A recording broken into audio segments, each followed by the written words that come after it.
जय जोहार संगवारी हो। तो आप मतलब मैं लेके आ चुके हूँ ग्राम धर्मपुरा में और यहाँ पे होते श्री रुद्र महायज्ञ, जहाँ पे आज मैं आप मतलब दिखाने वाला हूँ यज्ञशाला।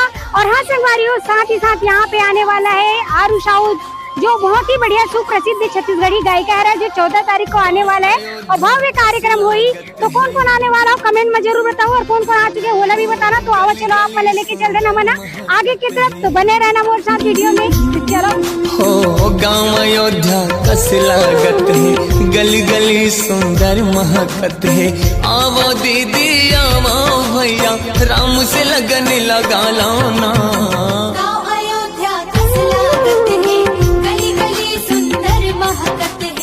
गाँव अयोध्या कस लागत है, गली गली सुंदर महकत है।